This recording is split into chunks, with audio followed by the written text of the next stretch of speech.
Police బలగాలను అడ్డం పెట్టుకుని రాష్ట్రంలో పాలన సాగిస్తున్నారని బీసీ సంక్షేమ సంఘం రాష్ట్ర అధ్యక్షులు బోను దుర్గా నరేష్ విమర్శించారు. రాజధాని పర్యటనకి వెళ్లిన వైసీపీ నేతలను అడ్డుకోవాల్సిన అవసరం ఏమొచ్చిందని ఆయన ప్రశ్నించారు. బీసీలకు ఇచ్చిన హామీలను అమలు చేయకపోగా రాష్ట్రంలో ఉన్న విలువైన వనరులన్నింటినీ కూటమి నేతలు దోచుకుంటున్నారని ఆయన ఆరోపించారు. వెటర్నరీ కాలనీలోని తన కార్యాలయం ఏర్పాటు చేసిన విలేకరుల సమావేశంలో బీసీ సంక్షేమ సంఘం రాష్ట్ర అధ్యక్షులు బోను దుర్గా నరేష్ మాట్లాడుతూ తమ సంఘాన్ని మరింత బలోపేతం చేసేందుకు నూతన నియామకాలు చేశామని తెలిపారు. ఇందుకు సంబంధించిన వివరాలను తాను ప్రకటించారు. రాష్ట్రంలో కూటమి ప్రభుత్వం బీసీలకు ఇచ్చిన వాగ్దానాలను విస్మరించడమే కాక ప్రజా వ్యతిరేకత అనుసరిస్తోందని ధ్వజమెత్తారు. ముఖ్యంగా పోలీసు బలగాలను అడ్డం పెట్టుకుని పాలన సాగిస్తూ అదేమని ప్రశ్నించిన వారిపై ఈడీ, ఐటీ కేసులతో గొంతు నొక్కుతున్నారని మండిపడ్డారు. అమరావతి పర్యటనకు వచ్చిన వైసీపీ నేతలను అడ్డుకుని దాడులు చేయించడాన్ని ఆయన తప్పుబట్టారు. ఈ అంశాన్ని ఖండించాల్సింది పోయి సమర్థించే విధంగా కూటమి నేతలు మాట్లాడడం సరికాదన్నారు. సీఎం చంద్రబాబు నాయుడు ప్రజా సమస్యలు పరిష్కరించలేక డైవర్షన్ రాజకీయాలు చేస్తున్నారని ఆరోపించారు. 45 ఏళ్ల ఇండస్ట్రీ అనే చంద్రబాబు ఇచ్చిన హామీలను వదిలి బాధ్యత రాహిత్యంగా వ్యవహరిస్తున్నారన్నారు. ప్రశ్నిస్తానన్న పవన్ కళ్యాణ్ డిప్యూటీ సీఎం పదవి దక్కగానే మౌనం వహించారని విమర్శించారు. మోడీ తన ఇంటికి రాగానే పవన్ దేశ నాయకుడైనట్లుగా భావిస్తున్నారని ఎద్దేవా చేశారు. రాష్ట్రంలో వనరులన్నీ దోపిడీకి గురవుతున్నా పట్టించుకోవడం లేదన్నారు. రాష్ట్రం అతలాకుతలం అవుతుంటే చంద్రబాబు, పవన్ ఏం చేస్తున్నారని ఆయన ప్రశ్నించారు. ఇదే రీతిలో ఉంటే ప్రజల నుంచి, ముఖ్యంగా బీసీల నుంచి తీవ్ర వ్యతిరేకత ఎదుర్కోక తప్పదని దుర్గా నరేష్ హెచ్చరించారు. మేము బీజేపీ కాదు, టీడీపీ కాదు, జనసేన కాదు. అయితే మేము ప్రశ్నించకూడదా? రాష్ట్రాన్ని కొంచెం సర్ఫేస్ కడగకూడదా? మీరిచ్చిన హామీల గురించే కదా మేము అడిగేది. మీరిచ్చిన హామీలు పెద్ద పెద్ద స్టేజీల మీద భారీ మైకులు పెట్టుకొని చేస్తా అని చెప్పి, నెరవేరుస్తామని చెప్పి మీరేగా చెప్పింది. ఇప్పుడు వాటి గురించి మాట్లాడుతుంటే మీకున్న పోలీస్ బలగాలని, మీకున్న మీ కొమ్ము కాస్తున్న మీడియా సంస్థలను అడ్డు పెట్టుకొని ఎవరైతే మాట్లాడుతున్నారో వాళ్ళని మానసికంగా, శారీరకంగా, ఆఖరికి ఇంట్లో ఆడపిల్లలు, చిన్నపిల్లలు పర్సనల్ విషయాలతో సహా మీడియాలో, అలాగే అన్నిట్లో వాళ్ళందరినీ కూడా నీచంగా మాట్లాడుతూ, ప్రశ్నిస్తే తప్పులాగా ఒక పెనుబోతం అద్దంలో చూపించి మాట్లాడే ప్రతి గొంతు మీద ఈడీ, లేదంటే ఇన్కమ్ ట్యాక్స్, లేదంటే పోలీసు, మీరు ఏది చేసినా సరే ఈ రాష్ట్రం మీ సొంత సొత్తులాగా, ఇంకెవరికే హక్కు లేనట్టు, ఏది ప్రశ్నించకూడదు, మీరు ఏం చేసినా దానికి అందరూ తల ఊపాలి అన్న విధంగా ఇవాళ ఆంధ్రప్రదేశ్ రాష్ట్రం నడుస్తూ ఉంది. మరి ముఖ్యంగా ఇవాళ చూస్తే ఒక నాయకుడు చెప్పాడని చెప్పేసి మాజీ మంత్రిని పట్టుకొని, ఒకళ్ళేమో కాకినాడలో పోటీ చేయరా నా కొడక, ఇంకొకతనేమో నీ పొట్టకే తప్పు, మాజీ ముఖ్యమంత్రి 151 సీట్లు వచ్చిన అతన్ని అంత అమర్యాదగా మాట్లాడుతూ ఉన్నా ఏ ఒక్కరు కూడా ఇది తప్పు, ఇవి మా పార్టీ సిద్ధాంతాలు కాదు, ఇలా మాట్లాడకూడదు అని చెప్పాల్సిన ప్లేస్లో ఉన్న వాళ్ళు చాలా బాగా మాట్లాడారని మీరు ఎంకరేజ్ చేస్తూ ఉంటే సామాన్య ప్రజల పరిస్థితి ఏంటి? అసలు ఇలాగ మీరు మాట్లాడుతూ ఉంటే రేపొద్దున్న ఏ రకంగా ముందుకెళ్తుంది అనేది కూడా జనాలకు అర్థం కాని పరిస్థితికి వెళ్ళిపోయింది. దుప్పటి అడిగినందుకు ఓ బాలికను అర్ధరాత్రి హాస్టల్ నుంచి బయటకు పంపించారని ఆరోపిస్తూ చింతలపూడి ఎస్సీ బాలికల హాస్టల్ వార్డెన్ స్వప్నపై చర్యలు తీసుకోవాలని ఏఎస్ఎఫ్ రాష్ట్ర ఉపాధ్యక్షులు ఎం సాయి కుమార్ డిమాండ్ చేశారు. విద్యార్థినుల పట్ల తల్లిదండ్రులు మాదిరిగా బాధ్యతగా వ్యవహరించాల్సిన వార్డెన్ ఈ విధంగా ప్రవర్తించడం బాధాకరమన్నారు.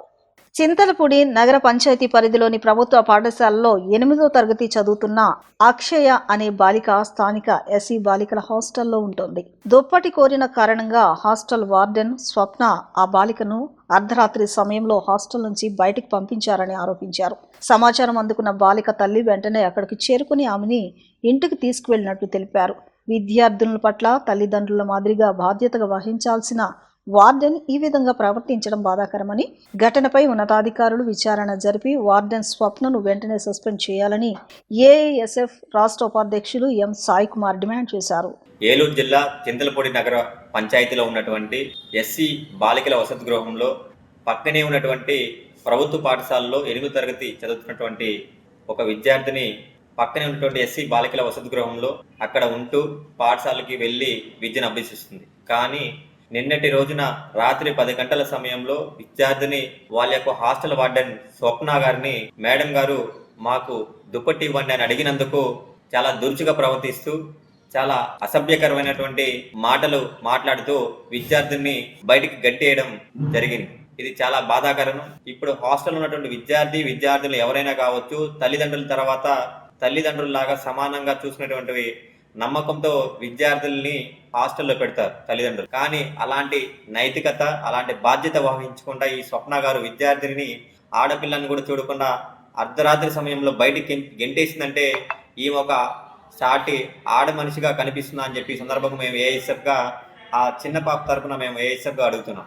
కావున ఇప్పటికైనా ఉన్నత అధికారులు స్పందించి వెంటనే స్వప్నాని, హాస్టల్ వార్డెన్ స్వప్న గారిని వెంటనే సస్పెండ్ చేయాలని చెప్పి ఏఎస్ఎఫ్ ఈ సందర్భంగా మేము డిమాండ్ చేస్తున్నాం. ఈ విద్యార్థునికి అవమానం పరిచే విధంగానే అర్ధరాత్రి పూట దుప్పటి అడిగింది కారణంగానే బయట పంపించిందంటే ఆ విద్యార్థిని అవమానించినటువంటివిగానే మేము భావిస్తున్నాం. కావున వాళ్ళ విద్యార్థినికి అదేవిధంగా వాళ్ళ యొక్క తల్లిదండ్రులకు కూడా క్షమాపణ చెప్పాల్సినదిగా ఏఎస్ఎఫ్గా వారి తల్లిదండ్రుల పక్షాన్ని కూడా డిమాండ్ చేస్తున్నాం. అదే పద్ధతిలో ఇక్కడ చూస్తుంటే దుప్పటి అడిగిన దానికే బయట పంపించిందంటే ఇంకా లోపల ఉన్నటువంటి విద్యార్థులు ఎంత సమస్యలు ఏ విధంగా ఎదుర్కొంటున్నారో కూడా తెలియని పరిస్థితి, తెలుసుకోవాల్సిన పరిస్థితి కూడా ఉంది. కాబట్టి రానున్న రోజుల్లో ఏఎస్ఎఫ్గా హాస్టల్ కూడా విజిట్ చేసి విద్యార్థిని యొక్క సమస్యలు కూడా తెలుసుకోవడం జరుగుతుంది. అదేవిధంగా ఉన్నత అధికారులకు కూడా పర్యవేక్షణ కమిటీ ఒకటి వేసి అక్కడ ఏం జరిగింది, ఏ విధంగా ఉన్నారు పిల్లలను కూడా మొత్తం కూడా సుదీర్ఘంగా అక్కడికి వెళ్ళి విద్యార్థులతో ముఖాముఖి కార్యక్రమం నిర్వహించి విద్యార్థుల యొక్క సమస్యలు కూడా తెలుసుకొని హాస్టల్ వాటిని స్వప్నాన్ని అయితే వెంటనే సస్పెండ్ చేయాలని చెప్పి ఏఎస్ఎఫ్గా మేము ఈ సందర్భంగా డిమాండ్ చేస్తున్నాం. గ్రామ పంచాయతీలో డీజిల్ బిల్లుల కోసం కేటాయించిన ప్రత్యేక మాడ్యూల్ నిధులను ఇతర అత్యవసర అవసరాలకు వినియోగించడం అవినీతి కాదని, ఆర్థిక ఇబ్బందుల కారణంగానే ఈ నిర్ణయం తీసుకోవాల్సి వచ్చిందని పంచాయతీ అభివృద్ధి అధికారుల సంఘం రాష్ట్ర అధ్యక్షుడు వైవిడి ప్రసాద్ స్పష్టం చేశారు. పంచాయతీ కార్యదర్శులు ఎలాంటి నిధులు దుర్వినియోగానికి పాల్పడలేదని ఆయన స్పష్టం చేశారు. గవర్నర్పేటలోని రూరల్ ఎంపీడీఓ కార్యాలయంలో నిర్వహించిన విలేకరుల సమావేశంలో వైవిడి ప్రసాద్ మాట్లాడుతూ, ఇటీవల పంచాయతీరాజ్ కమిషనర్ నిర్వహించిన టెలికాన్ఫరెన్స్లో డీజిల్ బిల్లుల మాడ్యూల్ నుంచి ఇతర అవసరాలకు నిధులు వినియోగించిన అంశంపై చర్చ జరిగిందన్నారు. డీజిల్ నిధులను ఎంబుక్ రికార్డులు, జీతాలు, ఇతర అత్యవసర పనుల కోసం వినియోగించినట్లు అధికారులు వివరించారని చెప్పారు. నిధుల లెక్కలు సక్రమంగా ఉంటే ఎలాంటి సమస్య లేదని, కేవలం హెడ్ మార్పిడి కారణంగానే మాత్రమే ఛార్జ్ మెమోలు జారీ చేయాలని కమిషనర్ సూచించారని తెలిపారు. పెద్ద గ్రామ పంచాయతీలో నెలకు ₹1,00,000 ఖర్చులు ఉంటాయని, అత్యవసర పరిస్థితిలో కార్యదర్శులు సొంత డబ్బులు లేదా అప్పులు తెచ్చి పనులు నిర్వహిస్తున్నారని వివరించారు. నిధుల రీఎంబర్స్మెంట్ ప్రక్రియకు 4 నుంచి 5 నెలల సమయం పడుతుండటంతో తీవ్ర ఆర్థిక ఒత్తిడి ఎదురవుతుందన్నారు. ప్రభుత్వ అవసరాలకు అనుగుణంగా ప్రత్యేక మాడ్యూల్స్ కేటాయిస్తే ఇటువంటి పరిస్థితులు తలెత్తవని పేర్కొన్నారు. ఈ అంశంపై త్వరలో కమిషనర్ను కలిసి పూర్తి వివరాలు అందజేస్తామని వైవిడి ప్రసాద్ తెలిపారు.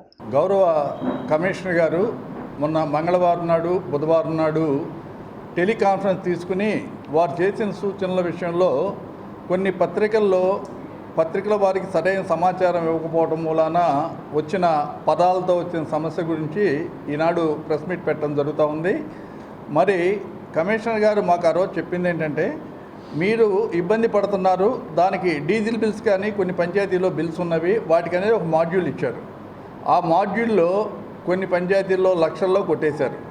వీటిల్లో కొట్టడం మూలన ఆయిల్ బిల్స్ ఇంత ఎందుకు అవుతాయి అని సార్ అడిగారు. అడిగిన తర్వాత అట్లా కాదండి, కొందరు డిపిఓలు కానీ కొందరు డిప్యూటీ ఎండిఓలు కానీ ఆ ఒక్కదానికి కాదండి మిగతా వాటికి కూడా వాడామని చెప్పి అన్నారు.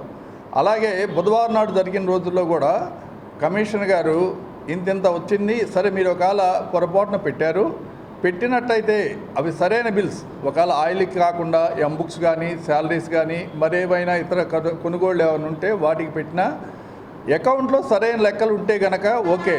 అకౌంట్లో సరిగ్గా కాకుండా డబ్బులు ఎక్కడన్నా మిస్అప్రాపరేషన్ జరిగితే కనుక వాళ్ళని సస్పెండ్ చేయండి, లేదు అన్నీ కరెక్ట్గా పెడితేనే ఛార్జ్ మెమో ఇవ్వండి.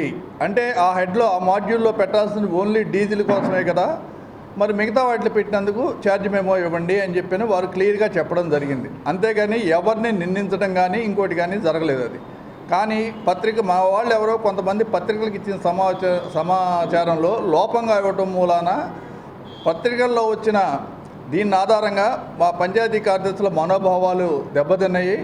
అటువంటి వాటికైతే ఎటువంటి పరిస్థితుల్లో ఆస్కారం లేదు. కమిషనర్ గారు కూడా అటువంటి ఇది అనలేదు. కానీ కొన్ని పెద్ద పంచాయతీలో నెలకు కొన్ని లక్షల రూపాయల ఖర్చులు వస్తూ ఉంటాయి. మరి వాటిల్లో ఏం చేయాలనేది స్పెషల్ ఆఫీసులు ఉన్నారు, ఎవ్వరు చిల్లిగవ్వ కూడా వాడరు. పైగా వీళ్ళు వచ్చినప్పుడు ఆ పంచాయతీ కార్యదర్శికి అధికంగా కూడా ఖర్చు అవుతుంది. వివిధ దినపత్రికల్లో వస్తున్నటువంటి వార్తలు, వారు పెడుతున్నటువంటి హెడ్లైన్స్ మీద స్టేట్ వైడ్గా పనిచేస్తున్నటువంటి పంచాయతీ అభివృద్ధి అధికారుల యొక్క మనోభావాలు దెబ్బతిన్నట్లుగా వేరు వేరు గ్రూపుల్లో పంచాయతీ సెక్రటరీలు వారి యొక్క అభిప్రాయాన్ని వ్యక్తం చేయడం జరుగుతోంది.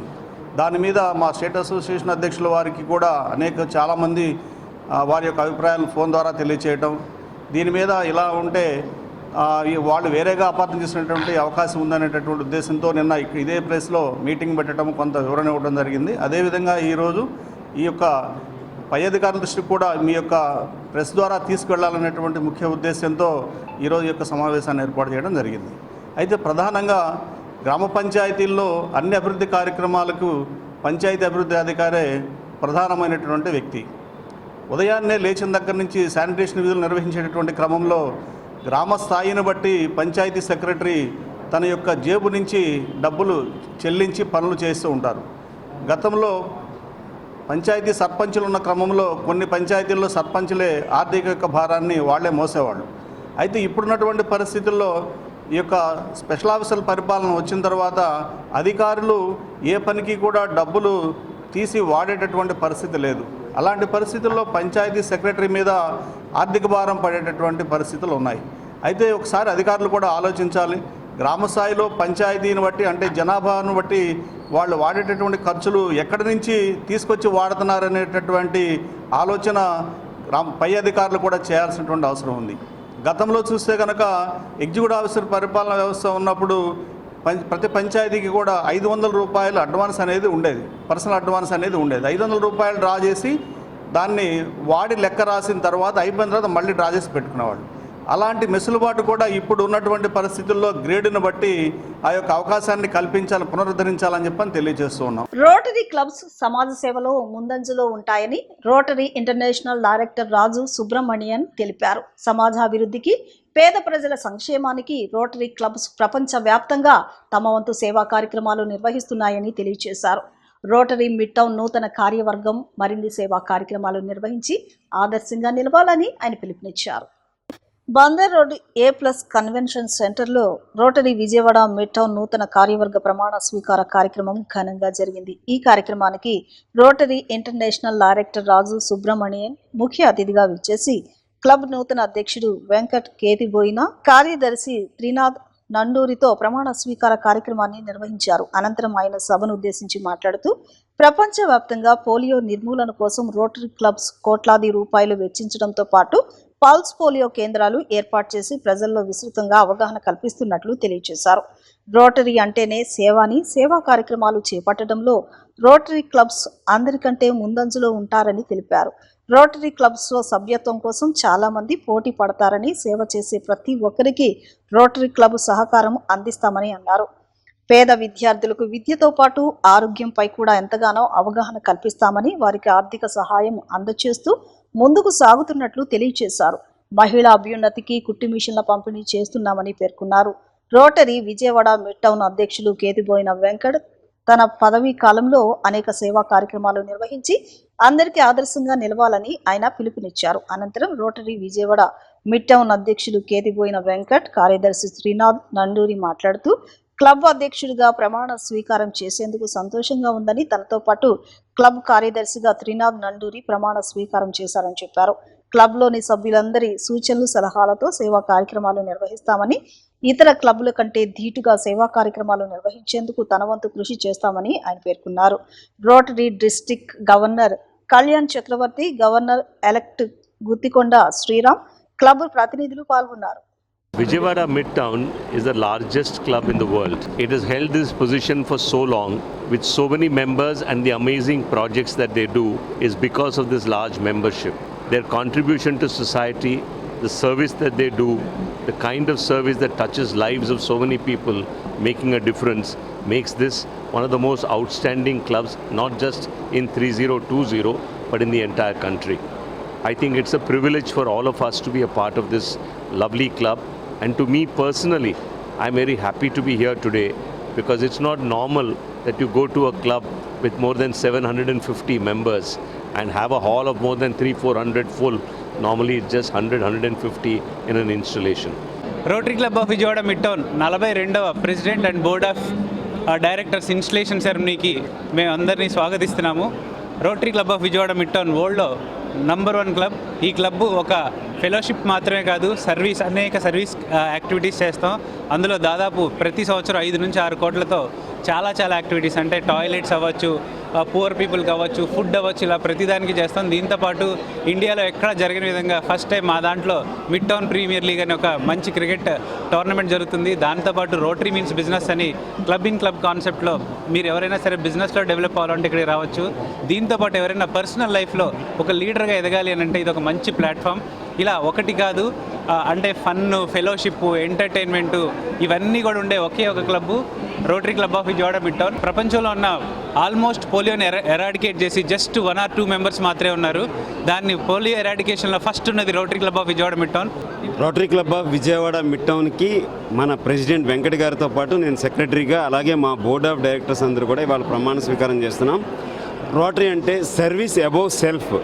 మన సెల్ఫ్ను వదిలేసి సొసైటీకి సర్వీస్ చేయడమే రోటరీ యొక్క ముఖ్య ఉద్దేశం. దీనిలో మీరు చూసుకుంటే సర్వీస్తో పాటు ఇంటిగ్రిటీ, ఫెలోషిప్, ఫన్, ఎంటర్టైన్మెంట్ ఇవన్నీ కూడా మిళితమై ఉంటాయి. పోలియోని ప్రపంచవ్యాప్తంగా ఎరాడికేట్ చేయాలి అని ఒక ద్వేయంతో ముందుకెళ్ళింది, అలాగే ఎరాడికేట్ చేసింది. సో మా సర్వీసెస్ యాక్టివిటీస్ అన్నీ కూడా విజయవాడ చుట్టుపక్కల మేము ప్రతి సంవత్సరం చేస్తూ ఉంటాము. ఇందాక ప్రెసిడెంట్ గారు చెప్పినట్టు సుమారుగా 5 నుంచి 6 కోట్లతో మేము ఎవ్రీ ఇయర్ కూడా ఈ సర్వీస్ యాక్టివిటీస్ అనేవి చేస్తాము. అలాగే మా మెంబర్స్ అందరికీ కూడా ఒక ఫెలోషిప్ ఇవ్వడమేతో పాటు వాళ్ళకు కూడా సర్వీస్ యాక్టివిటీస్ చేసే అవకాశాన్ని మా rotary club of Vijayawada mid town కల్పిస్తుంది. వార్తలు ముగించే ముందు ముఖ్యాంశాలు మరొకసారి.